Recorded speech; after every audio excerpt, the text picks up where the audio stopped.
재밌게 오랜만에. 근데 여러분과 함께해서 그런지 또 공기가 더 좋아서 그런지 피곤하지 않은 것 같아요. 정말 그런 것 같아요. 아, 그렇죠. 네네네. 공기도 너무 좋고.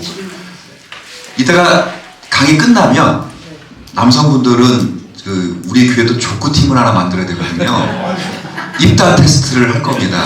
김우석 집사님께서 단장이 되셔가지고 한번. 다른 교회가 자꾸 족구가 잘하는데 우리는 족구를 잘 하시는 분들이 없어서 최소한 저보다 잘해야 되는데 저희를 실력을 알 거 아니에요, 그죠? 그러니까 저보다 잘하시면 돼요. 그렇게 해서 족구팀을 좀 갖고, 여성분들은 우리 장로님들이 아침에 다녀왔는데 너무 좋대요. 북한산 줄기여서 여성분들도 다녀오셨을 것 같은데 한번 등산하시고 가깝게 올라오셨다가 좋은 시간 보내고 이른 점심 먹고 그렇게 가는 것으로 하겠습니다.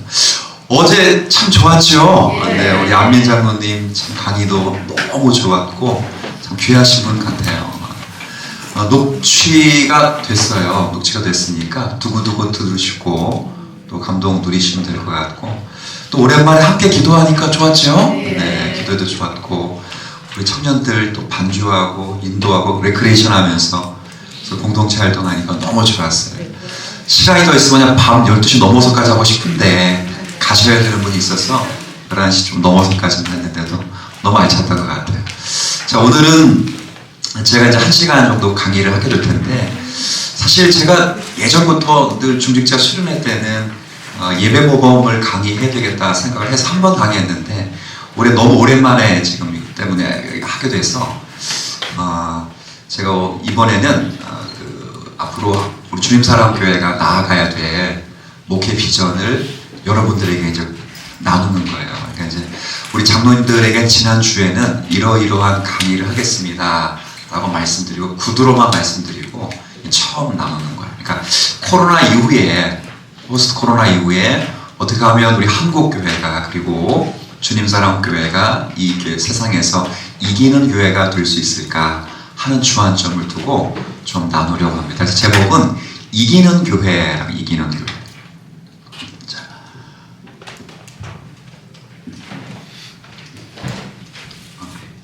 네. 자, 한번 말씀 한번 좀 같이 읽겠습니다. 시작. 너는 베드로라, 내가 이 반석 위에 내 교회를 세우리니 음부의 권세가 이기지 못하리라. 아멘. 자, 누가 하신 말씀이죠? 너무도 잘 하신 말씀이죠? 이 말씀의 배경은 여러분도 익히 잘 아시는 것처럼 빌립보 가이사랴라는 이제 지역이 있어요. 신전이 많은 지역인데 여러분의 배려로 한번 저 여기 다녀왔었어요. 이 지역을 예수님께서 제자들과 함께 지나가시면서 예수님이 제자들에게 물어본 거예요. 사람들이 도대체 나를 누구라고 하느냐라고 이제 물어봤더니 사람들이 했던 일반적인 질문을 제자들이 전해주는 거예요. 뭐 세례 요한이라 이렇게 말하기도 하고 엘리야라 이렇게 말하기도 하고 예레미야라고 말하기도 합니다. 이 얘기를 딱 들었어요. 근데 지금 좋은 이야기죠. 세례 요한 멋있잖아요. 엘리야, 예레미야 굉장히 높은 선지자란 말이에요. 근데 이 세 사람의 공통점이 있어요. 제가 1월 첫 주 주일 예배 때 말씀드렸는데 이 세 사람의 공통점, 선지자, 예, 제자, 예, 따라합시다. 죽은 사람. 예수님이 굉장히 중요한 반응을 해요. 중요한 반응. 죽은 사람. 이 세 분은 다 돌아가신 분이에요. 그러니까 예수님을 고백하는 일반적인 사람들의 생각은 죽었던 세례 요한의 어떤 영혼이 들어갔거나 그 신적인 능력이 그에 들어가서, 그러니까 아무도 중요한 거야. 아무도 예수님에 대해서 하나님이라고 인식하지를 못하는 거예요. 이 일반 사람이 똑같아요. 예수 믿는 사람이, 모든 사람이 예수 알아요, 몰라요? 다 알아요. 다. 예수 모르는 사람. 석가 탄신일 4월 초파일, 그렇죠? 초파일 되잖아요. 예수님 탄생일 정확히 12월 25일은 아닐 수 있어도 여튼 그게 절기를 지키는 날 25일이잖아요. 이거 우리만 알까요? 모두가 다 알아요. 그럼 예수를 어떻게 생각할까요? 그 사람들은 따라합시다. 죽은 사람. 죽은 사람이에요. 죽은 사람. 사도 요한도 예레미야도 그리고 엘리야도 훌륭한 사람이지만 결국 뭐한 사람? 죽은 사람. 근데 예수님은 그 대답을 원치 않으셨어요. 자기는 항상 살아있는 사람, 역사하는 분이거든요. 그래서 그러면 베드로에게, 저 제자들에게 묻습니다. 그러면 너희는 나를 누구를 아느냐 할 때 중요한 건 개혁파 신학의 정말 중요한 건, 정치 원리 가운데 중요한 건 그 중에 베드로가 대답했다가 아니라 제자들을 대표해서 베드로가 대답했어요. 제자들을 대표해서. 이게 굉장히 중요합니다. 그 중에 베드로가 대답했다면 천주교고, 베드로 제자들을 대표해서 베드로가 대답했다고 말하면 우리 개신교 개혁파 교회예요. 베드로가 대답하는 거 다시 한번 시작.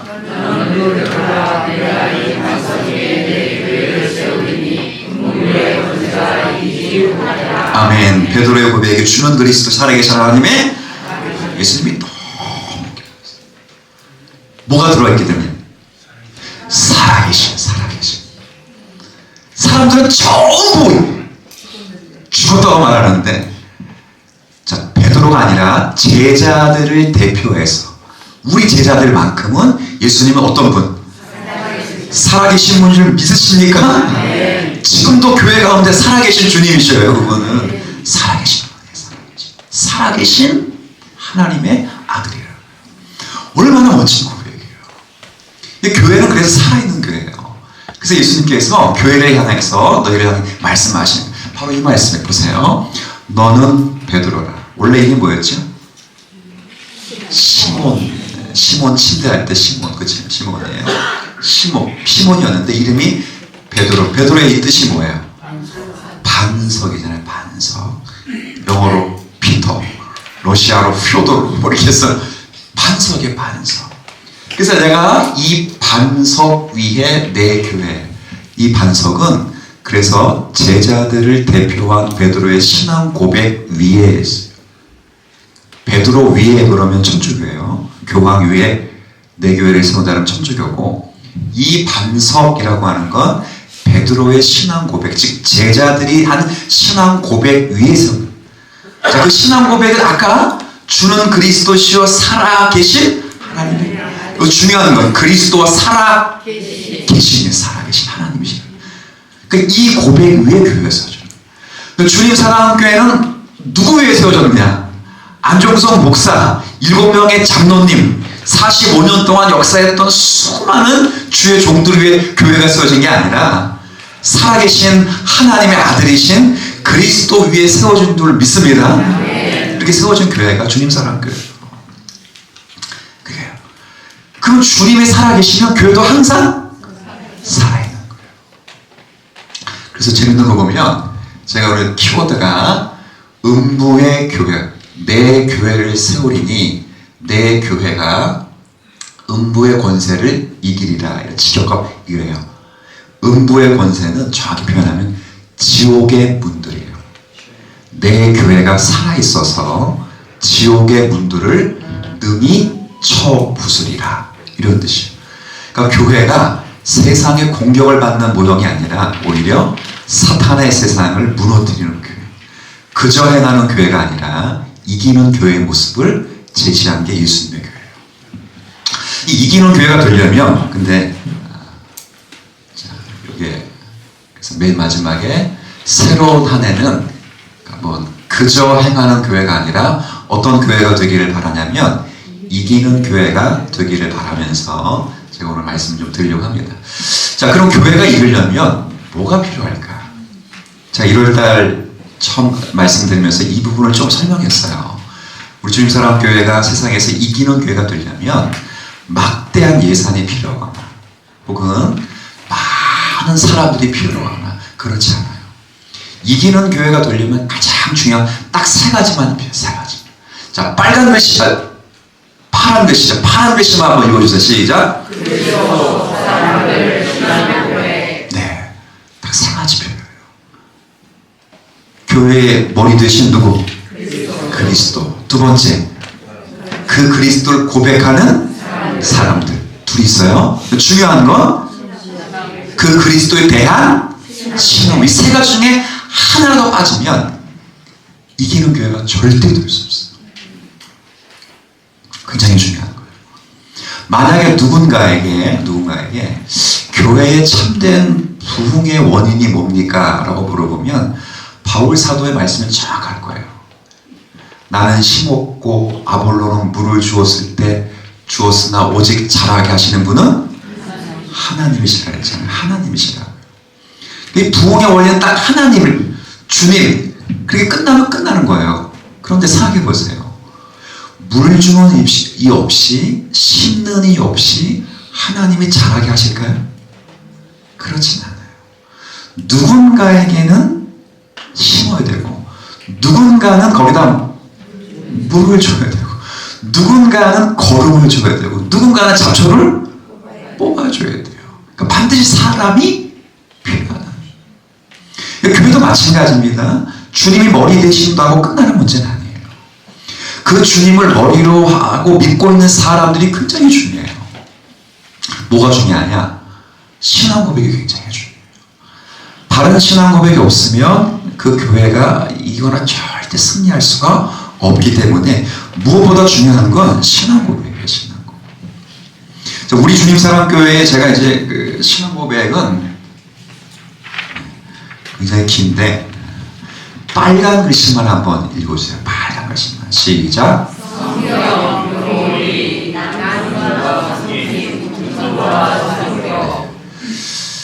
그 랜드포드가 쓴 목회계획이라는 책이 있어요.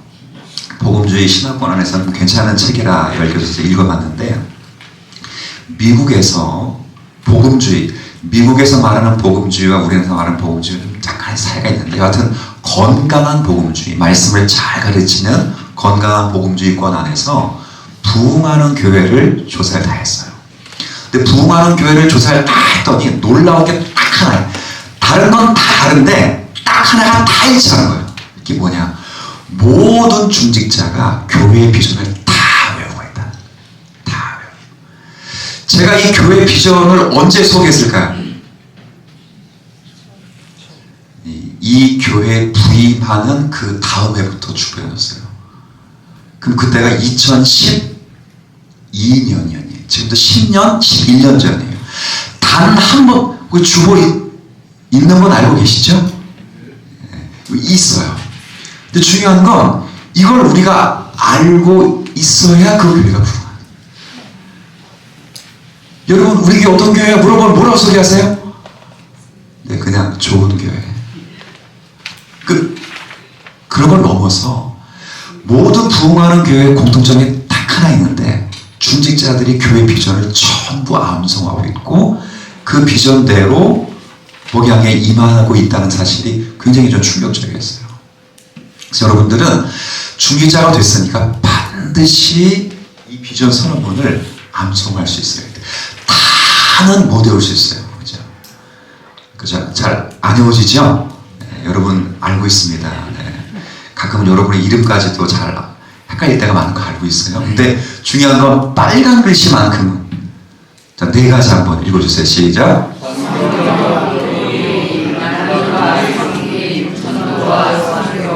네. 이 네 가지가 지금 제가 지금까지 목회해 오면서 마음에 두고 가지고 있는 네 가지 비전이에요. 이 네 가지가 반드시 회복되어야 된다는 것. 자, 이제 이걸 근거로 해서 제가 이제 오늘 여러분에게 좀 말씀드리고 싶은 건, 지금은 이제 한국교회나 전 세계교회가 수축의 시대로 이제 접어들었습니다. 코로나 이후에 급격하게 수축세에 들어간 건 아니고, 이 점차 점점 이렇게 내려오는 것이 코로나가 지나가면서 아주 빠른 속도로 가파르게 수축 시대로 지나갔어요. 뭐 산업혁명 이후까지 계속 팽창시대를 지나오다가 정말 빠른 속도로 내려갔는데, 한국 기독교 목회자 연합회라는 데가 있어요. 그래서 기독교인들의 수를 조사했을 때 여기 보이는 대로 2012년에는 기독교인이 22.5%였어요. 그러면 4-5명 중에 1명이 기독교인이었어요. 근데 코로나 기간 동안 이제 쟀는데 22년도에는 5%까지 떨어져요. 그래서 이걸 데이터에서 계산해 보니까 앞으로 10년이 딱 더 지나면 몇 프로까지 떨어지느냐? 10%까지 떨어져요. 그럼 몇 명이 되냐면 지금이 기독교인이 771만 명입니다. 거기에는 이단이 포함되어 있어요. 그냥 기독교라고 했기 때문에 천주교 빼고. 근데 앞으로 10년이 더 지나면 570만까지 떨어져요. 그 정도까지 떨어지는 거예요. 굉장히 심각한 시대입니다. 그럼 한국 교회가, 우리 교회가 어떻게 해야 되는가? 이 굉장히 수축하는 이 시대에 정말 살아남으려면, 아까 우리 교회 그저 행하는 교회가 아니라 어떤 교회가 되야 된다 그랬어요? 이기는 교회가 되려면 과연 우리가 어떻게 행해야 하는가? 뭘 해야 되는가? 제가 고민을 엄청 하다가 책 몇 권을 읽으면서 이제 수축시대라는 이제 책 가운데도 딱 두 가지를 해요. 하나는 미래에 집중하라. 여러분, 그 옛날에는 우리 부모님 뭐라 그러냐면 일찍 일어나는 새가 먹이를 찾는다 그랬어요. 근데 그런 시대 끝났어요. 왜냐면 수축시대이기 때문에 일찍 일어나도 먹을 게 없어요. 애들 보세요. 애들. 산포하세요. 우리 청년들 산포 다 지금 얘기 듣고 있잖아요. 지금 30, 40 우리 젊은 세대들은 산포를 직접 겪으면서 살아왔던 시대예요. 그렇죠? 산포가 뭐예요? 연애 포기하고 결혼 포기하고 또 자녀 포기하는 거죠. 아이들. 거기 두 가지 더 포기하면 그 오픈죠. 내 집 마련. 그렇죠. 하나는 까먹었네. 직장? 아니, 하여튼 오포가지 않다고요. 지금 그런 시대이기 때문에 일찍 일어났다고 먹을 게 있는 시대는 아니에요. 이 뭐냐? 멀리 보는 새가 따라합시다. 독점한다. 독점하는 시대. 여러분, 그 며칠 전에 북한이 정찰 위성 쐈죠? 그 정찰 위성 이름이 뭐였죠? 만리경이에요. 만리경. 왜 만리경입니까? 만리를 본다는 뜻이거든요. 여러분 잘 아시는 대로 지금 북한은 어느 전문가의 표현입니다. 주먹은 엄청 세졌어요. 그러니까 펀치는 엄청 세지는데 뭐가 안 좋냐? 시력이. 전문가가 그래요. 시력이 안 좋아요. 시력이. 그러니까 주먹이 세다고 해서 싸움 잘하는 건 정확히 알고 때려야 될 거 아니에요. 그냥 무작정 주먹질한다고 허공에 친다고 얻어 걸리면 큰 거죠. 근데 정확히 때려야 되기 때문에 지금 시력이 너무 안 좋아요. 그래서 러시아 가서 어쨌든 간에 기술을 이양받았는지 모르겠는데 만리경을 써서 성공했어요. 근데 그 정찰 위성이 어느 정도까지 식별이 가능하냐면 우리나라보다 훨씬 작아요. 우리나라는 정찰 그 위성이 사람 한 사람 하나를 식별해요. 근데 북한 정찰 위성은 거기까지는 아니고 그나마 뭘 식별할 수 있느냐? 탱크 하나를 식별할 수 있는 거예요. 그것도 굉장히 큰 겁니다. 전쟁이 일어나는 것을 가늠할 수 있어서 큰 거죠. 그러니까 그만큼 멀리 보는 게 굉장히 중요한 거예요. 교회도 마찬가지예요. 교회도 수축시대를 들어서면서 정말 중요한 건 미리 한 30년 후를 내다볼 수 있는 목회 마인드를 가지고 있어요. 그 30년 후를 내다보면서 다 할 수는 없고, 두 번째 보면 여기 전략적으로 선택하고 그리고 거기에 뭐 하라고요? 집중하는 거예요. 집중. 다 할 수가 없어요. 그러니까 몇 가지를 선택하면서 그 일에 우리가 집중하면 반드시 거기에 열매가 맺히게 돼요. 그래서 뭘 집중하고 뭘 해야 되냐? 이제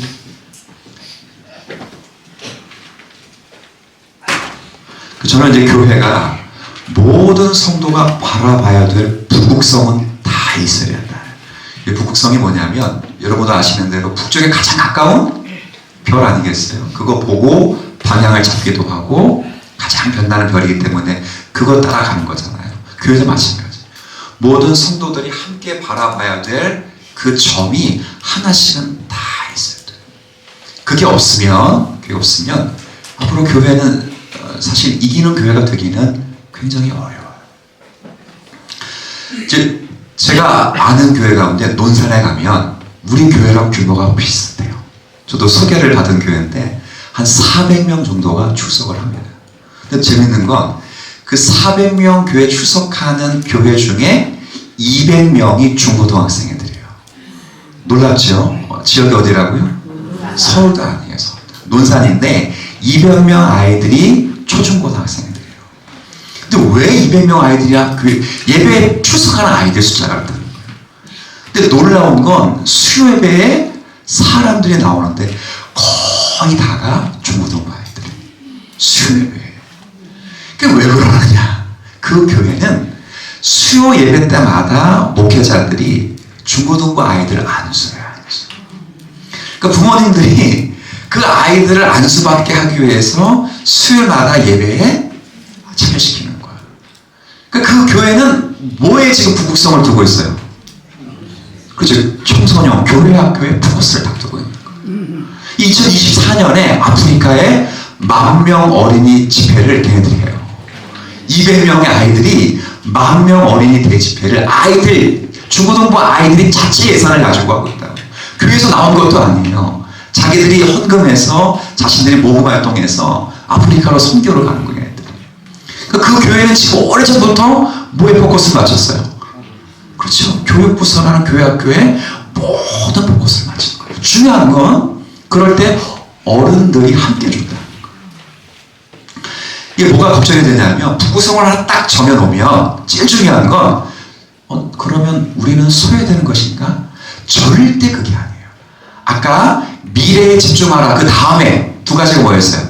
선택과 집중.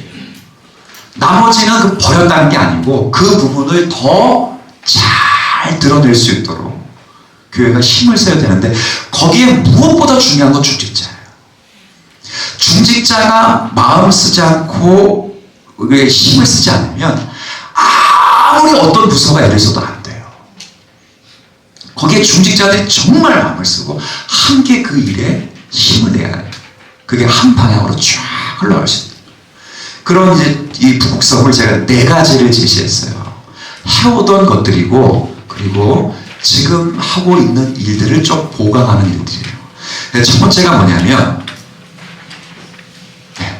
아까 파란 글씨 한번 읽어주세요. 시작. 제가 이 교회 가운데 절대 양보할 수 없는 건 교리입니다. 성경 그러면 성경은 아닌가?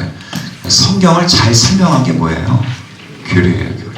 그러니까 여러분들 중직자 되신 분들은 교리를 잘 배우셔야 돼요. 그러니까 여러분들 중에 혹시 제자 훈련을 마치지 않은 중직자분들이 계신 줄 알아요. 그리고 교리 공부를 잘 배우지 않은 분들도 계신 줄 알아요. 근데 주님사랑교회 중직자가 되셨으면 제자 훈련 다 받으셔야 돼요. 그리고 뿐만 아니라 교리 공부에도 최선을 다하셔야 돼요. 교리 공부가 잘 되지 않으면 교회론이 제대로 되지 않아요. 교회론이 제대로 성립되지 않으면 교회를 섬길 수가 없어요. 교회가 뭔지를 모르는데 교회를 섬길 수 있는가? 부부가 뭔지 모르는데 부부 역할을 할 수 있을까? 못하고 똑같은 거거든요. 그러니까 교회가 뭔지 모르면 교회를 절대 섬길 수 없어요. 그럼 우리가 교회를 어떻게 섬기느냐? 전부 전통으로 섬겨요. 전통. 우리 교회가 대대로 내려오는 전통으로 섬기는데 전통은 그 교회의 양식일 뿐이에요. 전통과 정통은 다른 거예요. 제가 말하는 건 정통이 아니라 뭐예요 지금? 전통이에요. 전통. 근데 순간 전통이 오랜 시간에 그 사람들이 인생이 되면 정통으로 바뀌어요. 유대인들의 가장 큰 습관이 뭐예요?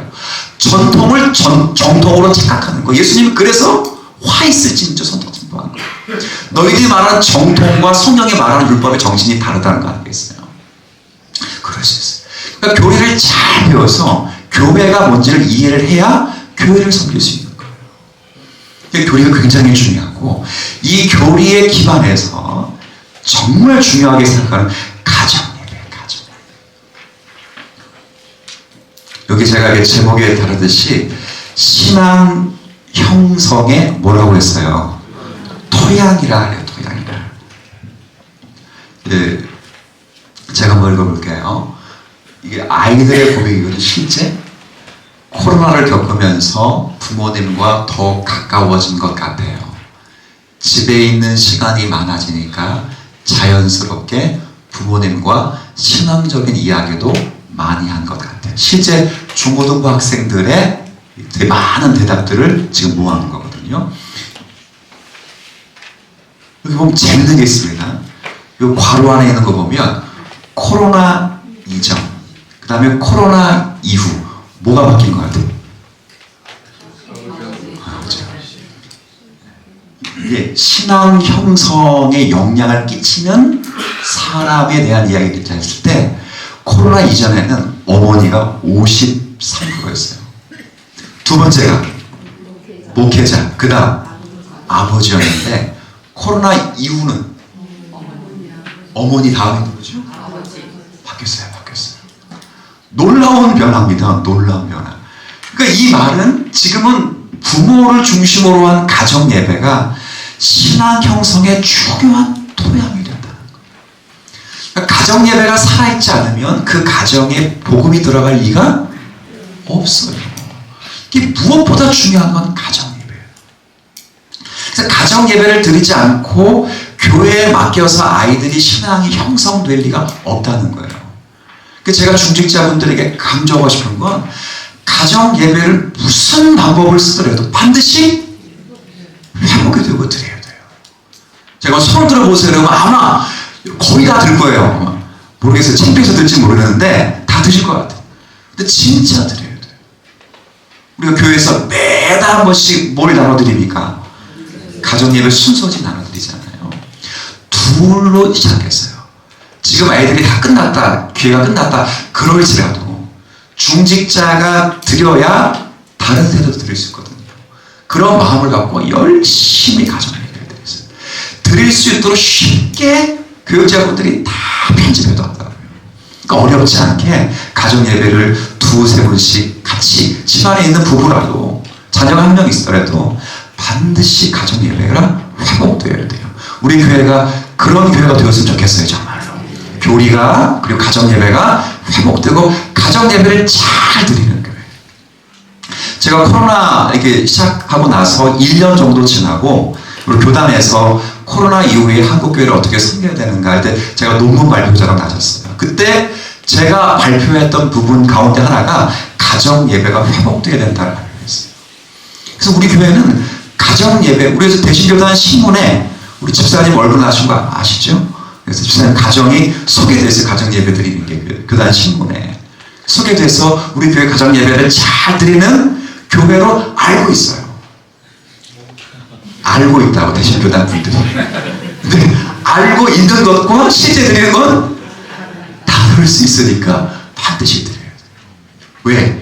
신앙 형성의 뭐니까? 토양이에요, 토양. 근데 재밌는 건 신앙 형성의 토양은 될 수 있어도 신앙의 깊은 뿌리를 누리는 건 어머니 아버지가 아니라 누구예요? 목회자와 교사예요. 데이터가 정확한 거예요. 그러니까 신앙의 기초적인 형성, 내가 하나님을 만날 수 있도록 하는 기초적인 베이스는 가정인데 그 아이가 신앙에 깊이 뿌리를 내리도록 하는 건 절대적으로 목회자와 교사의 역할이에요. 근데 재밌는 게 있습니다. 코로나 이후에 뭐가 바뀌었냐면 목회자와 교사가 어떻게 신앙의 뿌리를 내릴 수 있는가 그럴 때 굉장히 중요한 소스 가운데 하나가 관계 중심이에요. 관계 중심. 아이들은요, 우리 청년들은 그런지 모르겠는데 아이들은 좋은 이야기를 듣지 않고 한 번만 따라해 볼게요. 좋아하는 사람 이야기를 들어요. 청년들도 그러시죠? 잠깐 좋은 이야기 들어요. 네. 근데 대부분 그래요. 대부분. 우리 아이들, 우리 자녀 세대, 저희 자녀들도 마찬가지입니다. 좋은 이야기를 듣지 않아요. 그러니까 좋은 이야기를 일단 구별할 수 없고 분별할 수 없잖아요. 근데 뭘 듣냐? 자기가 좋아하는 사람은 100% 틀린 말을 해도 믿어야 믿어요. 믿어요. 관계 중심. 아이들은 관계에 목말라요. 그래서 자기가 좋아하는 선생님, 좋아하는 목회자라면 뭐 틀린 걸 이야기해도 다 믿는 시대가 지금이에요. 그러니까 목회자와 교사가 좋은 신뢰와 관계만 형성하면 걔네들 신앙의 뿌리를 내릴 수 있어요. 더 쉬워졌어요. 더 쉬워졌어요. 옛날에는 양질의 교육을 차해서 아이들이 좋은 내용을 가르쳐야 그들이 들었는데 지금 그렇지 않아서 나에게 좋은 선생님, 내가 좋아하는 목회자라면 그냥 무슨 이야기라도 잘 들어요. 더 신기한 건 졸지도 않아요. 대면 예배를 가장 갈구하는 연령층이 중고등부 학생들이에요. 저 이거 듣고 깜짝 놀랐어요. 오히려 어른 세대들이 그 대면 예배를 더 갈구할 줄 알았더니 아니에요. 어른 예배사분들은 건강 걱정하다가 안 드리다 보니까 너무 편한 거야. 그러니까 대면 예배에 대한 심각한 그런 없는데 계속 사모한 세대가 누구냐? 중고등부 학생으로 나왔어요. 왜 그럴까? 뭐 때문에? 관계. 이게 물어보는 거 아니에요. 왜 성경 공부가 좋으냐? 왜 불만 공부가 좋으냐? 첫 번째 답이 좋아하는 친구들이 있어서. 두 번째 답이 좋아하는 선생님이 함께 있어서. 세 번째 답이 신앙에 유익이 있어서. 세 번째가 다 밀렸어요. 처음에는, 옛날에는 저희 때만 해도 신앙의 유익이었어요. 저희 아들도 마찬가지로. 저희 아들도 보니까 성적 안 오르는 건 아이들 관심이 아니에요. 근데 우리 아이들이 뭐가 목말라하느냐? 인기 떨어질까봐. 그거 목말라요. 친구들하고 사이 안 좋아 그럴까봐. 그거 목말라요. 그러니까 공부를 열심히 해야 되겠다. 이건 저도 강요 안 하지만 아이들도 관심이 없어요. 근데 아이들에게 인기가 떨어질까? 아이들의 관계가 흐트러질까? 전부 관계 중심이에요. 그래서 목회자들이 이 관계와 교사들이 관계만 잘 설정하고 그들에게 말씀을 가르치면 말씀이 쏙쏙 들어와요. 데이터가 말해주니까 객관적인 데이터예요. 자, 신앙의 형성, 모판은 어디? 가정에 가정. 모판이 없으면 뿌리가 내릴 수가 없어요. 그러니까 가정이 베이스예요. 그러니까 베이스가 더 중요하겠죠. 중요한 건 가정 예배를 통해서 모두가 다 회복되진 않아요. 신앙에 깊이 뿌리를 박으려면 거기는 목회자와 교사 역할이 필요한데, 목회자의 교사의 역할이 가장 중요한 건 신기하게도 좋은 양질의 말씀이기도 하겠지만 더 접근성에서는 관계 중심이 되어야 된다. 자, 여기서 제가 말씀드릴게요. 뭘 말씀드리려고 하느냐, 좀 예민할 수 있어요. 여러분들이 다음 세대, 즉 청년부터 어린아이 만날 때 잘 들어주세요. 인격적으로 대우해 주셔야 돼요. 어떻게? 심부름 시키거나 절대 막말하면 안 돼요. 절대 막말하면 안 돼요.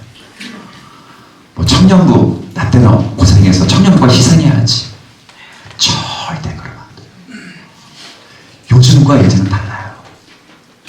제가 그 며칠 전에 막내가 뭐 발표 학예회가 있더라고요. 학예회가 있는데 아이들이 가서 발표하는 걸 다 보니까 아이들이 발표하면서 아이들 친구 이름 어떻게 부르냐면, 예를 들면 실찬님 이렇게 불러요.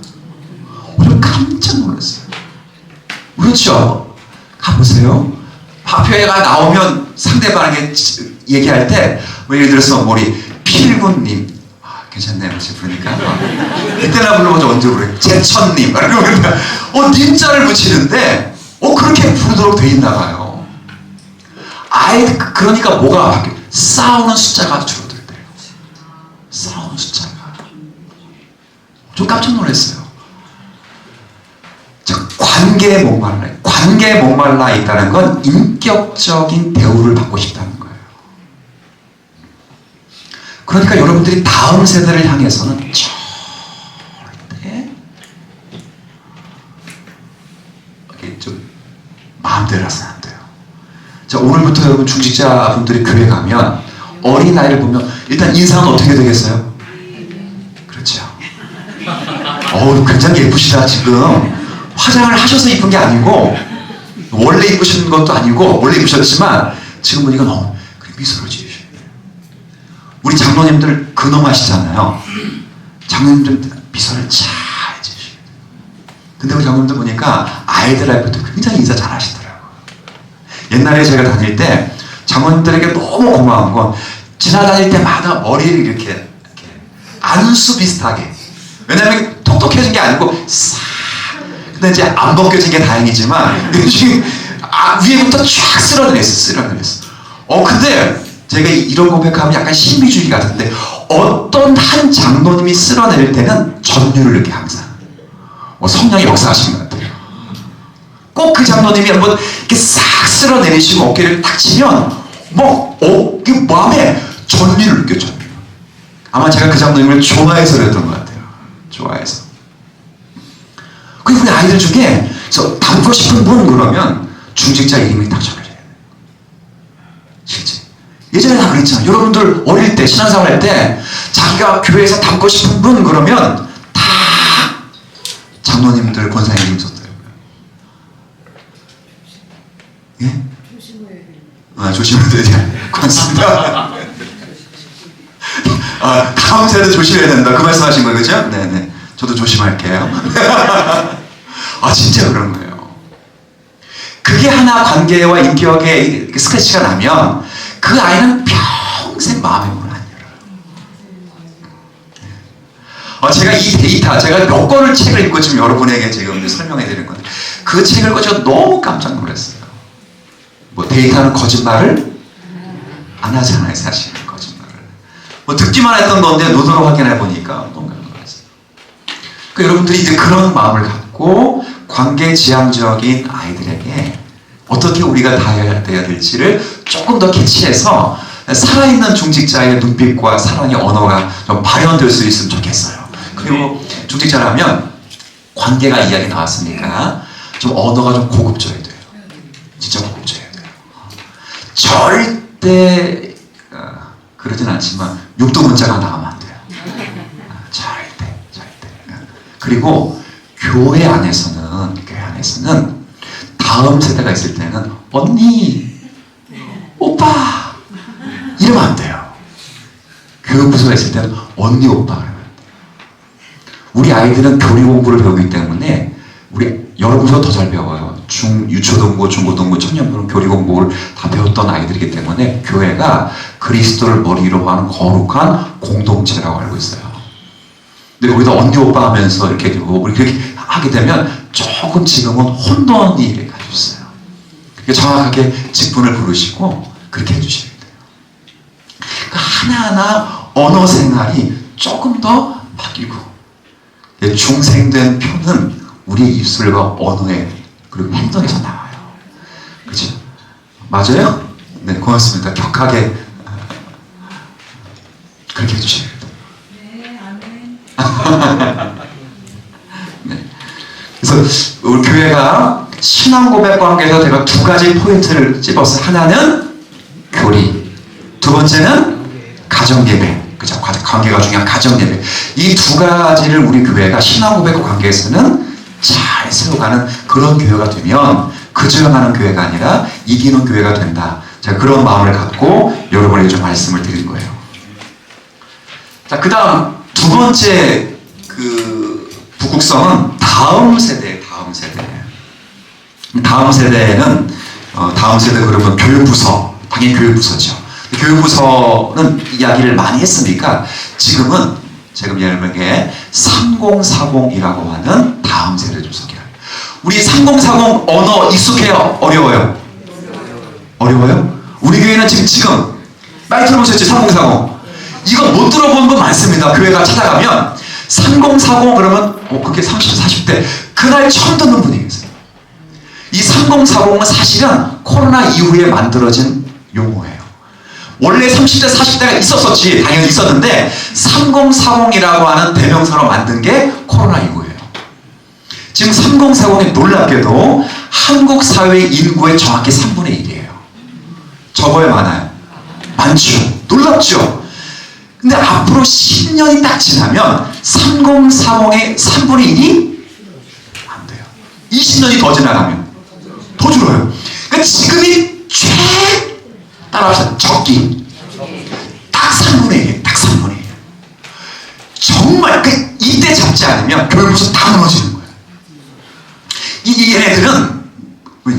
얘네들은 뭐 듣고 살았느냐? 삼포, 오포. 그리고 얘네들이 자라면서 등골에 대해서 살았던 말 가운데 헬 조선 들어봤어요? 이 친구들이에요. 3040 아이들이, 청년들이 그때 자랄 때 많이 들었던 말 가운데 하나가 삼포, 오포, 헬조선이에요. 그렇게 자라왔던 분들이에요. 근데 이분들이 이제 결혼을 하게 되고 결혼을 앞두고 있는 분들이에요. 근데 놀랍게도 정확하게 지금 시점에 인구의 3분의 1이에요.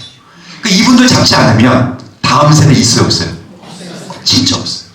앞으로 20년 딱 되잖아요. 20년 지나가잖아요. 그럼 3040이 3분의 1에서 4분의 1로 줄어들어요. 무지 심각한 거예요. 애 많이 낳아야 되는 이유가 거기 있는 것인데 정말 심각해져. 이게 그냥 심각해지는 게 아니고 20년이 딱 지나면 교회 학교가 무너지는 거예요. 제가 말씀드렸죠. 우리 교회는 교회 학교가 제법 있어요. 여러분들이 우리 교회 같은 규모로 다른 교회를 가잖아요. 물론 교회 학교가 제법 있는 데도 있지만 많은 교회가 교회 학교가 이렇게 없어요. 제가 지금 우리 교회 한 집사님 부부와 따님이 서울에서 교회를 다니시는데 거기 집사님이시거든요. 리더이고 우리 교회 규모랑 비슷하더라고요. 출석교인으로 한번 370, 80명 되는데 비슷해요. 근데 영암은 폐지했어요 지금. 왜? 없으니까. 한두 명 있으니까 유초동부를 편입시킨 거예요. 근데 그 강남에 있는 교회도 유초동부 아이들이 20명 안쪽이에요. 그러니까 전부 다 노인이에요. 그러니까 노인들을 잘 섬기는 건 당연한 것이고, 제가 북북성을 정할 때 여기에 없다고 해서 그걸 배제하는 게 아니에요. 미래, 두 번째는 선택과 집중이라는 키워드 때문에 말씀드린다고 했어요. 그 3040은 무엇보다 잘 잡으셔야 돼요. 놀라운 건 3040이 우리나라의 인구의 3분의 1인데 제일 재밌는 건 대면 예배율이 가장 낮은 세대예요. 더 놀라운 건 중고등부 아이들보다 더 낮아요. 더 낮아요. 인구수는 제일 많은데 대면 예배율이 가장 떨어져요. 그 말은 삶이 힘들다는 것입니다.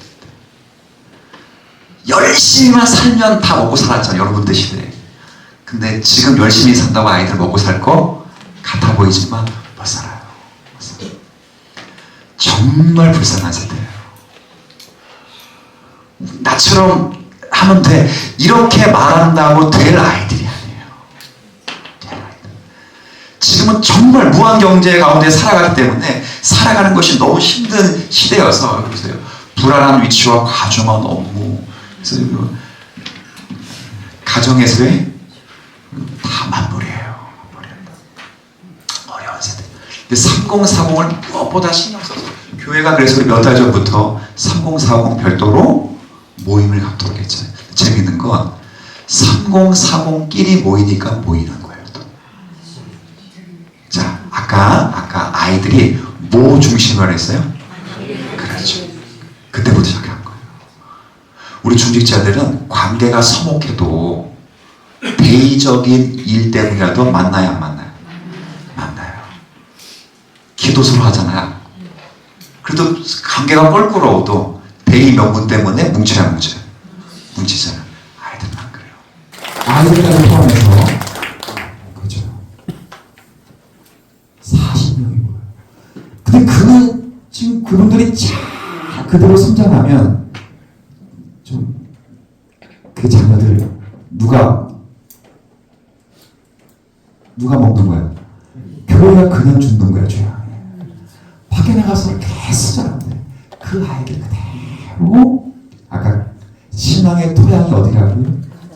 가정이니까 교회는 뿌리만 내려주면 돼요.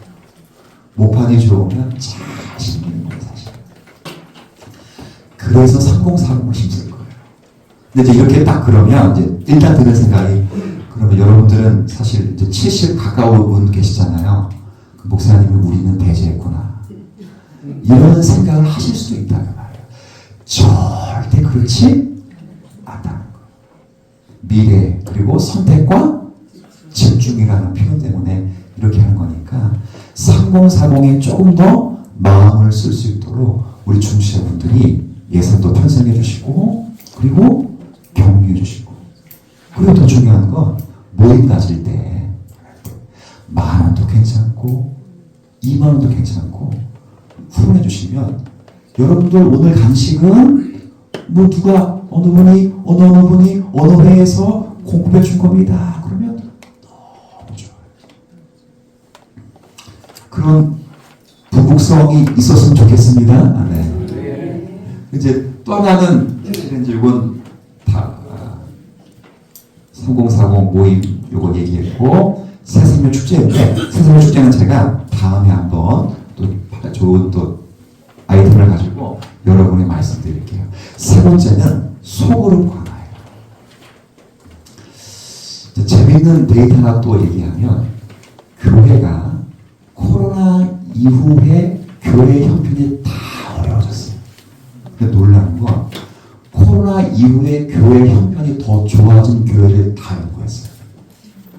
그러니까 코로나 이후에 교회가 다 지금 다운됐습니다. 사실은 다운되고 헌금 줄고 인원수 줄고 다 그런데 거꾸로 코로나 이후에 교회가 부흥한 교회가 제법 있어요. 제법이 그냥 많다는 게 아니라 더러 있어요. 그 교회를 조사해보니까 딱 하나의 공통점이 있어요. 뭘 잘하는 교회? 소그룹을 기가 막히게 하는 교회. 근데 기존까지는 모든 교회가, 많은 교회가 목회자가 일대 다수를 만났어요. 제가 여러분을 만나듯이 일대 다수를 만났어요. 근데 소그룹은 일대 다수를 만나는 것이 아니라 정말 소그룹이 정의 멤버가 돼서 표현이 약간 모순일 수 있지만 교회 안에 교회를 형성하는 거예요. 그래서 교회 속에서 그 소그룹을 중심으로 해서 잘 나만의 소그룹이 아니라 그 서로 하나님의 말씀이 중심이 돼서 가르치고 말씀에 교훈받는 소그룹이 돼요. 이게 굉장히 중요해요. 소그룹이 있었던 교회만 부흥해요. 우리 교회도 소그룹이 있어요. 우리 교회 소그룹 뭐가 있어요? 구역예배 또 전도회 또 네? 토론회 네. 근데 전도회 구역예배 토론회가 제가 생각하는 정말 소그룹인가? 여러분이 알고 있는 이 소그룹이 진짜 역사하는 소그룹인가? 아니었더라고요. 아니에요. 지금 제가 소그룹이 잘 되는 군대를 몇 군데 소개하면 청년부 모임이에요. 그리고 지금 어른 세대에서 잘 되는 게 독서 모임이에요. 독서 모임 혹시 참여하시는 분? 한 분, 두 분? 네네. 제가 요즘 잘 참여 안 하는데 참여해도 되겠어요, 제가? 제가 오면 잘 대화를 안 하시더라고요. 그래서 제가 빠져야 되나? 그래서 싶었는데 독서 모임이 되고 있어요. 그러니까 소그룹은 해서 한 사람이 일방적으로 가르치는 게 아니에요. 그러니까 구역장에서 이렇게 가르치는 이런 걸 넘어서 사실 피드백이 가능한 모임을 소그룹 모임이라고 하는 거예요. 일방적으로 듣고 기도 제목 나누는 게 소그룹이 아니라 나의 생각과 상대방의 생각이 서로 상호 교환돼서 공감대를 형성하고 공공의 말씀에 근거해서 하나의 방향으로 흘러가는 것, 이게 소그룹이에요. 그렇죠? 여기 두 가지가 반드시 필요해요. 하나는 하나님의 말씀이라는 것이 필요하고, 그러니까 전도회가 소그룹 모였어요. 근데 하나님의 말씀이 없고 한 방향으로 쫙 갔어. 그래서 소그룹이라 말할 수 없어요. 그런 걸 뭐라 말하냐? 침묵회라고 말합니다. 무슨 말씀인지 아시겠죠? 반드시 중요한 건 하나님의 말씀이 있어야 되고, 두 번째는 피드백이 있어야 돼요. 피드백. 그러니까 어느 한 사람의 카리스마로 인해서 주도적으로 이끌어가는 것을 소그룹에 말하지 않아요. 모두가 다 그 말씀에는 공감대가 있어야 돼요. 그렇죠? 그게 교회 속에서 회복되고 잘 되는 교회가 코로나 이후에 어떻게 된다고? 진짜 성장했어요. 진짜.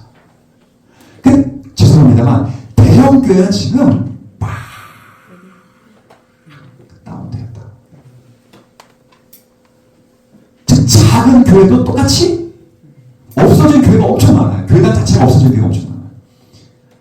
어느 데이터를 보고서는 목회를 그만둬야 될까 더 해야 될까 고민한 목사님이 10명 중에 2~3명이에요. 실제 지금 한국교회 작년 조사에서 많아요. 근데 작은 교회든 큰 교회든 쫙 부흥하는 교회가 바로 뭐하는 교회? 소그룹 교회. 내년부터는 소그룹을 강화하려고 합니다. 진짜요. 그 중직자분들이 제가 이런 얘기 드리면 아 목사님 그런 일 하신가 보다 이런 거 이야기하려고 드린 게 아니고 여러분들이 뭐 하셔야 된다고요? 참여하셔야 된다고 하는 거예요. 참여. 그러니까 우리 교회에 정말 다 좋은데 단점이 하나가 뭐냐면 피드백을 잘 못 나누시는 것 같아요. 그 예를 들면 요즘 무슨 생각해? 한 주간 하나님 만난 이야기 좀 들려줄래? 그럼 들려줄 게 없는 거예요. 그건 그 얘기를 어떻게 나눴냐면 하나님 만난 이야기 하는 줄 알고 30년 전에 자동차 굴렀는데 다 죽고 나만 살아나가지고 아직까지 울어보고 있다니까. 그게 아니에요. 하나님의 말씀을 가지고 나도 피드백이 필요해. 성령님과 피드백을 한 주간에 잘 누리면 그 다음날 서로 말하고 싶은 거예요. 그럼 리더는 그 말을 잘 듣고 말씀으로 딱 한번 정제할 수 있는 훈련만 받으면 되고. 그래서 리더는 말을 많이 하는 사람이 아니라 바꿔 말하면 구역이 이제 소그룹이 되려면 구역장님은 말을 많이 하는 사람이 아니라 말을 잘 들어주고 잘 말할 수 있도록 이끌어줄 수 있어야 돼요. 근데 거기에 중요한 건 첫 번째 하나님의 말씀에 대한, 두 번째는 소통을 할 수 있는 넉넉한 인격적인 마음이 있습니다. 이게 있는 교회, 이게 있는 구역들은 부흥하는 거. 뭐 고개는 끄덕끄덕 다들 해주셔서 감사한데 진짜 우리 교회가 아니지. 제가 꿈꾸는 교회고 앞으로 이 교회가 살아남는다면 그들이 이기는 교회가 아니라 그냥 그저 해나가는 교회만 되면 돼요. 그러면 저는 이렇게 안 할 수 있어요. 근데 저는 모르겠어요. 여러분들이 제가 끝까지 여기서 목회할 수가 있으면 앞으로 이만큼 남았어요. 저도 지겨워요. 20년 와 언제 보내지? 물론 매년마다 너무 즐겁게 감사하고 은혜하는데 지금 벌써 20년 어떻게 근데 20년 지나고 딱 나서 제 가장 큰 두려움은 다음 세대가 거의 없는 교회를 누군가에게 다음 목사님에게 목양을 이양할 때 저는 그걸 지금만 생각해도 막 눈물이 가슴말씀을 사실 그렇잖아요. 여러분들은 사실 죄송합니다. 앞으로 20~30년 살다가 가면 되잖아. 앞으로 더 사실 분은 계실 거예요. 그죠? 계시는데 제가 아주 낮춰서 20~30년 사시다가 가시면 되지만 제가 20~30년 살다가 주님의 피값으로 세운 이 교회를 누군가에게 목양을 이양할 때 물론 더 일찍 목양을 이양하겠지만 목양할 때 여러분 가운데 다음 세대가 없는 이 교회를 목양 이양을 그 죄값을 제가 어떻게 감당해야 될지 진짜 그것만 생각하면 너무 지금 마음이 아파요. 사실. 그래서 반드시 교회가 살아남아야 되겠다. 살아남는 게 아니라 이기는 교회가 되어야 되겠다. 그래서 다 교리와 가정예배와 말씀을 중심으로 해서 3040을 잡고 그 다음 세 번째는 그 다음에 소그룹을 강화하시는 거예요. 거기에 누가 딱 듣고 내 얘기 아니라 이렇게 생각하면 안 돼요. 다 지금 말하는 내용이 목사님이 이야기하는 게 누구 내용이라? 내가 들어야 돼요. 내가 들어. 다음 내년은 구역도 소그룹 형식의 구역으로 체질 개선을 할 겁니다. 체질 개선. 그러니까 지금까지는 목사님의 설교를 막 가르치는 거예요. 가르치는 것도 중요하지만 어떻게 그것을 함께 나누면서 공공의 선으로 구역 예배 잘 하다가 갑자기 화재가 아파트로 넘어가고 그거 뭐 잘 진행하다 갑자기 뭐 탁구 치는 이야기 나오고 그러면 안 되잖아요. 훈련도 받으셔야 돼요. 그렇게 해서 소골이 잘 강화되는 초대교회 보니까 놀라운 건 대그룹과 소그룹이 함께 있었어요. 여러분 이 말씀 한번 읽어주세요. 시작. 날마다 마음을 같이하여 성전에 모이기를 쓰고 집에서 떡을 떼며 기쁨과 순전한 마음으로 음식을 먹고. 자, 잘 안 보이지만 밑줄친 곳이 두 개 있어요. 명사가 성전 또 자, 동시에 두 곳에 모여요. 하나 어디서 모였죠? 성전에서. 이때만 해도 유대인과 그리스도인들 간에 큰 다툼이 없었어요. 아마도 그리스도인들이 성전 안뜰 옆 왼쪽에 있는 솔로몬의 행각에서 모였던 것이 분명해요. 성전에서 모이고 동시에 어디서 모였어요? 그렇죠. 집은 성전에서 모였다는 건 소그룹이 아니라 대그룹일 것 같고, 집에서 모일 때는 이분이 교회를 가리키는 것인데 그 당시 집이 얼마나 바뀌었어요. 지금이야 대그룹 같은 집에 살지만 그 당시 크리스찬의 집들이 커봤자 얼마나 바뀌었어요. 많은 성도들이 못 들어가는 거예요. 그 집에서 모였을 때 떡을 떼면 떡은 성찬을 가리키는 것이고, 그리고 순전한 마음으로 뭘 먹었냐?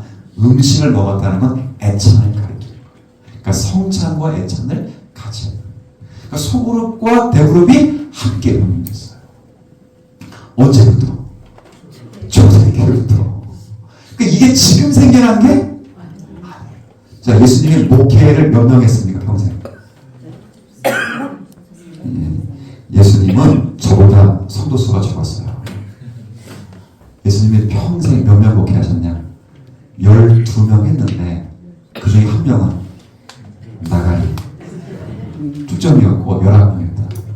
놀라운 건 제가 거기서 늘 은혜 받아. 11명 했는데 11명이 제대로 됐어야 됐어요. 예수님이 부활하시 죽으시는데도 왜 죽냐고 막 세트질하고, 저는 예수님보다 행복하다 생각해요. 인원수도 많고 이해도도 높고. 우스갯소리지만 예수님도 일대 다수를 만나지 않았어요. 무리들이 다 찾아와도 항상 말씀을 전하는 대상은 제자들에게 말씀하시죠. 성경 잘 보세요. 수천 명의 무리가 찾아왔어요. 그러면 그들에게 말씀을 하셔야 되잖아요. 근데 그들에게 말씀하지 않고 앞에 있는 12명의 제자들에게만 말씀했어요. 수많은 관중 중에 한 사람에게만 집중하셨어요. 언제든지. 그래서 그게 필요한 거예요. 내년에는 그런 소그룹이 강화되는 그런 교회가 되면 좋겠다 싶어서 일단 시작하자. 여기까지 시작할 것을 매뉴얼은 저에게 있습니다. 그렇기 때문에 이걸 하겠다라고 하는 비전만 여러분에게 공유해 드리는 거예요. 이제 마지막은 한번 좀 민감한 겁니다. 우리 성도님들도 저랑 같이 많이 고민하셔야 될 것이고, 또 약간의 고민도 필요합니다. 마지막은 커뮤니티예요. 이게 뭐냐면 여기 교회 뭐라고 되어 있냐? 거버넌스라고 되어 있는데, 이 거버넌스는 헬라어예요. 그리스어인데 어떤 뜻이냐면 배를 조정하다라는 뜻입니다. 근데 배가 출항을 하잖아요. 근데 배가 출항을 하면 한 사람이 그 배를 다 움직입니까? 아니면 수많은 사람들이 움직일까요? 정말 수많은 사람들이 움직여요. 이게 무슨 말이냐면 교회를 바른 곳으로 세워가기 위해서는 한 사람의 영향력이 절대 다에 미쳐서는 안 된다. 옛날에는 목사 한 사람의 카리스마 그 교회를 끌어갔어요. 그죠? 순복음교회 누구? 조영희 목사님 내려오시니까 지금 순복음교회가 그 자체로 파싸움만 하면 난리도 아니죠. 이용 목사님 훌륭하잖아요. 근데 끌어내려고 그렇게 지금 반파해서는 또 지금 그 말은 뭐예요? 한 사람이 지금 카리스마로 끌고 가는 거예요. 제가 좋아하지 않은 교회지만 연세중앙교회 누구? 그렇죠. 그분 내려오시면 어떻게 될까? 얼마나 머리가 좋은지 아들을 제가 정말 이해가 안 되는 전광훈 그 양반 내려오시면 누가 먹으러 갈까요? 그래서 말씀을 믿잖아요. 그분들이 하나님께서 다윗을 보내주셨다고. 정광호 목사님께서는 하나님이 우리 교회에 다윗을 보내주셨고, 다윗. 그 다윗을 자기 아들이라고. 그래서 아들에게 교회 모든 예산과 모든 결산을 심의 없이 할 수 있는 정권을 줬어요. 그 아들 나이가 아직도 30대 초반이에요. 그런 거예요. 뭐였다고요? 미쳤다고요? 그런 교회가 되면 안 된다고요. 배는 아까 거버넌스 있죠. 모두가 다 함께 누군가는 길을 잡아야 돼요. 누군가는 동력이 되어서 열심히 노를 져야 돼요. 누군가는 망원경으로 앞을 봐야 돼요. 그렇죠? 누군가는 그분들 일할 수 있도록 에너지를 공급하도록 식사를 공급해줘야 돼요. 누군가는 청소를 해야 된다는 거야. 여러 사람들이 필요한 겁니다. 마찬가지. 제가 한번 요거 한번 제가 읽어드릴게요. 혹시 여러분들이 읽으면서 제가 읽어드릴 때 거부감이 좀 들 수 있겠다 싶은데 아마 제가 읽을게요. 실제 청년들, 젊은 사람들의 고백을 이야기를 데이터화해서 만들어 놓은 건데 제가 읽어드릴게요. 이번에 교회에서 추진하는 사역이 좋아 보여요. 그런데 막대한 재정이 들어간다고 하네요. 이렇게 중요한 결정인데 그 과정을 왜 우리는 전혀 모르고 있죠? 무슨 말씀인지 아시죠? 그래서 아무리 좋은 일이라도 목사님과 장로님 중심으로 결정하고 성도들이 일방적으로 통보하는 것은 문제가 있습니다. 옛날에는 이런 걸 했을까 안 했을까? 옛날에 이런 걸 어떻게 했겠어요? 요즘 애들은 이런 이야기를 하고 교회를 옮긴다. 안 하고 옮기는 게 아니고 이제는 하고 옮긴다. 옛날에는 그 당연한 거 아닌가? 그랬을 거라고. 근데 지금은 이런 이야기를 공공하게 하고 심지어는 젊은 아이들은 우리 교회의 가장 큰 문제점 이런 거로 본다는 거예요. 그리고 마음에 안 들면 그냥 요즘 애들은 통보당한테 떠내버려요. 그 제가 우리 전도들과 고민을 많이 할 텐데 이런 걸 이야기했어요. 첫 번째, 진리와 관계된 것은 절대 양보할 수 없다. 제가 당회를 통해서 그건 결정할 것이고, 다만 전문가의 식견이 필요하고 조금 더 의사결정기구를 확대할 수 있으면 언제든지 그분들을 초청해서 당회를 조금 외연을 확장해서 그렇게 의사결정 구조를 시스템을 갖춰야 되겠다라는 생각을 하고 이 이야기를 드리는 거예요. 여기에는 우리 장로들이 이제 앞으로 함께 논의해야 될 것이 굉장히 많아요. 예를 들면 정관 같은 것이 우리 교회 정관이 굉장히 잘못됐어요. 이게 우리는 교단의 헌법에도 맞지 않은 게 수두룩하고 실제로 장로님 확인했듯이 너무 많아요. 고쳐야 돼요. 자, 고치면 옛날에는 누가 고쳤어요? 당회가 일방적으로 고쳤다고요. 그리고 공동에 내놓으면 그냥 통과 수준이었다. 근데 만약에 지금 이게 정관을 바뀐다면 어떻게 되냐? 당회에서 추천한 몇 분의 장로님들, 안수집사에서 추천한 몇 분의 집사님들, 권사에 추천한 몇 분의 권사님들. 이게 추천하는 게 회장이라고 그냥 오는 게 아니에요.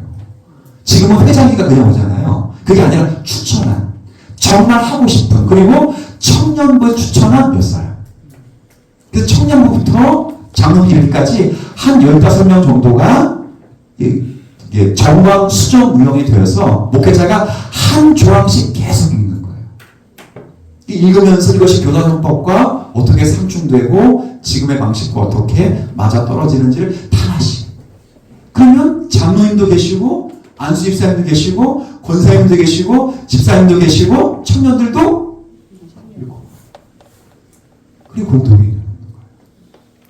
그건 진리의 문제에서 이탈되는 게 아니에요.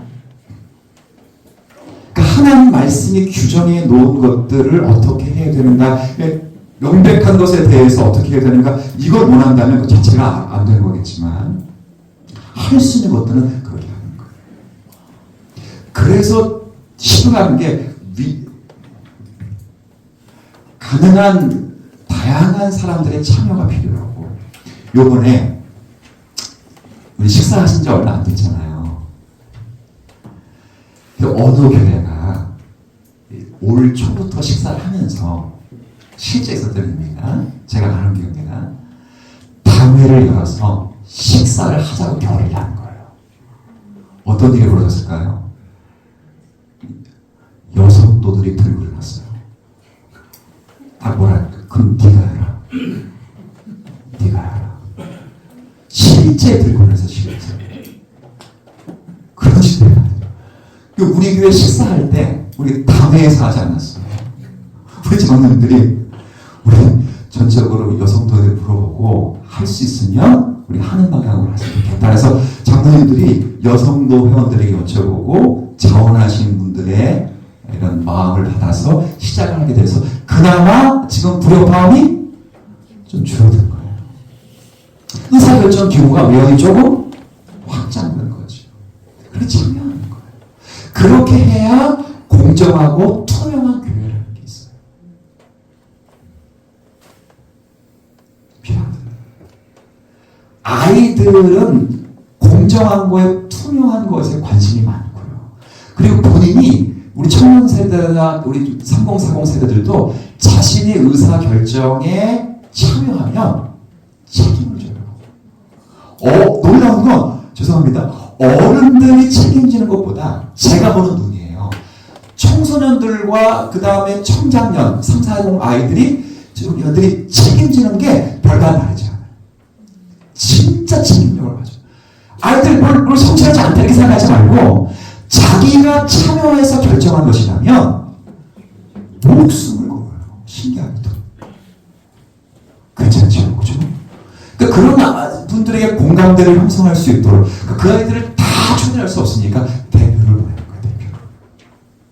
대표를. 외연을 조금 확장하면 교회가 조금 더 투명해지고 공정해질 수 있다. 그러니까 많은 사람이 참여하게 되니까 파이팅도 당연히 있죠. 열심히 되겠죠.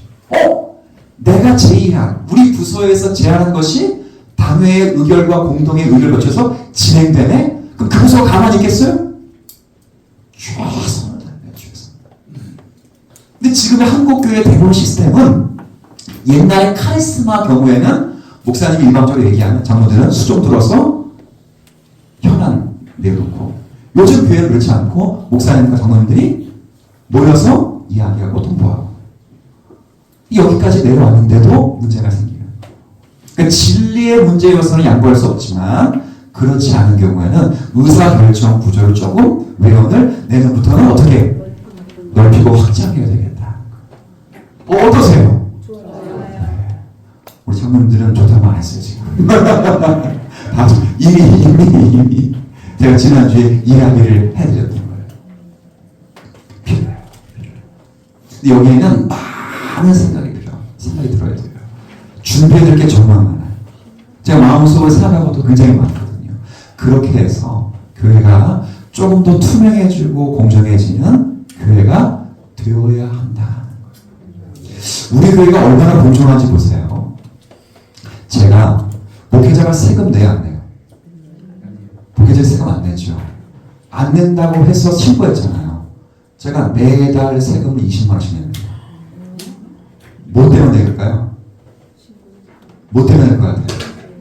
제가 뭐 때문에 낼 것 같아요? 아니 보세요. 집도 없다 그랬잖아요. 차도 없고 절도 없어요. 뭐 때문에 낼까요? 20만 원을 제가 매달 세금 어디다 낼까요? 국민연금, 국민연금, 의료보험이네요. 의료, 건강의료보험. 뭐 때문에 내죠?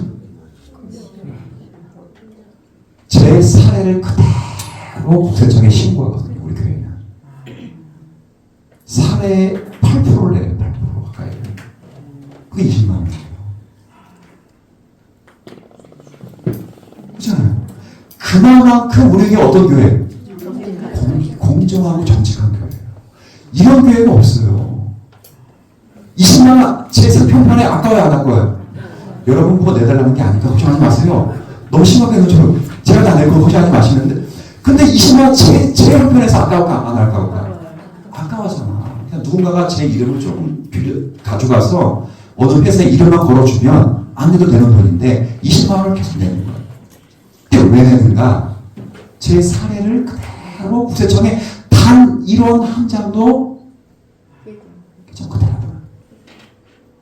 그대로 저도 그대로 신고해요. 그만큼 좋은 공정성을 가지고 있는 거예요. 다른 데는 거의 그렇지 않아요. 저보다 많은 사례비를 받는 분도 제 입으로 말하는 게 굉장히 어려운데 고맙습니다. 저보다 보험료를 적게 내는 거예요. 신기하다 싶은데 그런 이유가 있더구만 보니까. 그만큼 공정. 근데 조금만 더 노력하면 모든 전 세대원들이 함께 공감할 수 있는 교회가 될 수 있어요. 사사기를 읽어보면 제가 늘 고민하는 거지만 사사기의 공통점인 것이 뭐냐? 전 세대와 다음 세대가 이어지지를 않아요. 우리 청년들에게도 좀 말씀 부탁드리고 싶은 게 있어요. 원래 전 세대와 다음 세대는 이어지지 않아요. 이어질 수가 없어요. 성경의 흐름이 그래요. 사사기를 보면 전 세대와 다음 세대가 항상 이어지는 데는 단 한 번도 없어요. 단 한 번도. 이게 놀라운 건 세대가 끊어질 때마다 하나님이 누굴 보내셨는가? 사사를 보내주셔서 전 세대와 다음 세대를 이어주셨어요. 굉장히 중요합니다. 젊은 세대들은 윗세대들과 대화하면 답답해.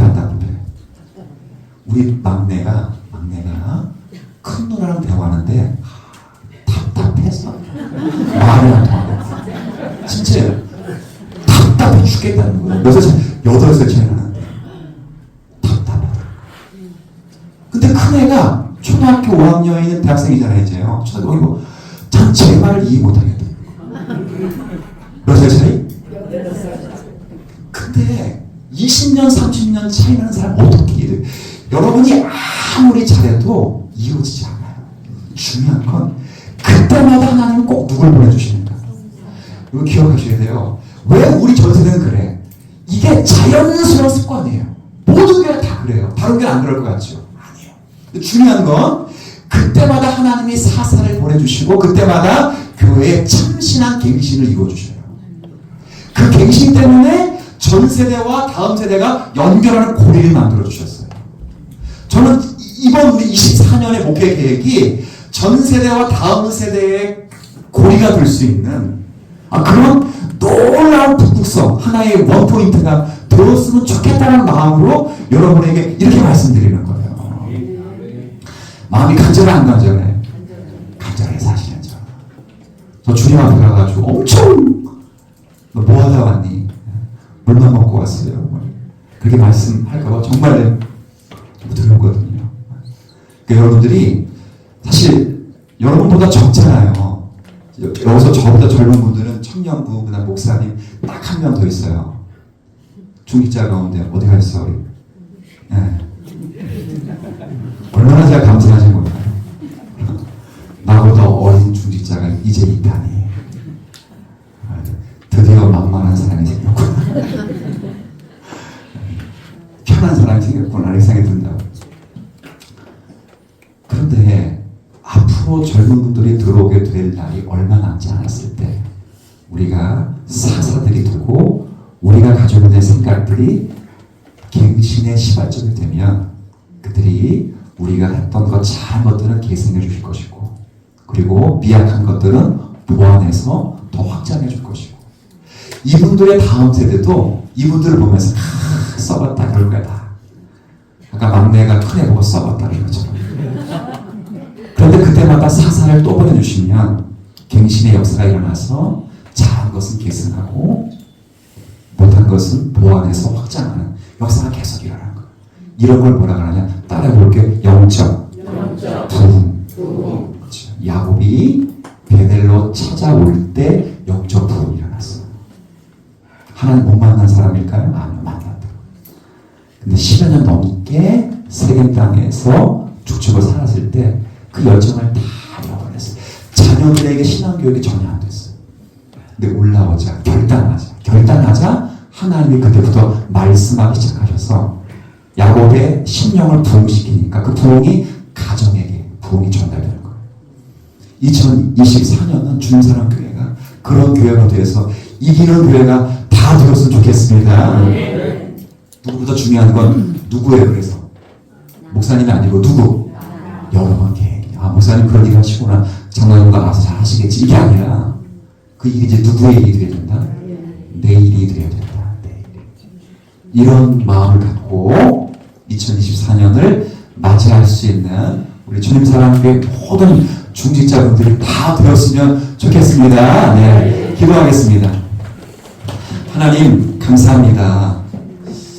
저희들이 오늘은 뭐 신학 강의를 나눈 것은 아니고 내년에 목회 비전을 함께 나누면서 우리가 나아가야 될 북극성이 어디 있는지를 좀 생각해 보았습니다. 하나님 신앙 고백 그리고 다음 세대 소그룹 커뮤니티 이 네 가지 주안점을 두고 주님사랑교회가 한 방향으로 전진해 가기를 원합니다. 은혜 있게 하셔서 이것이 우리의 일이 되게 하시고 나의 일이 되게 하시고 하나님의 교회를 이기는 교회가 되도록 역사할 수 있는 축복의 통로가 되도록 주님 이끌어 주시옵소서. 중직자분들에게 세임 주시고 강건한 능력 주셔서 중직자를 통해 교회가 부흥하고 성장할 수 있도록 인도하시고 그 일에 앞서 힘써 수고할 수 있는 믿음의 은혜들을 더해 주옵소서. 예수님의 이름으로 기도 올립니다. 아멘.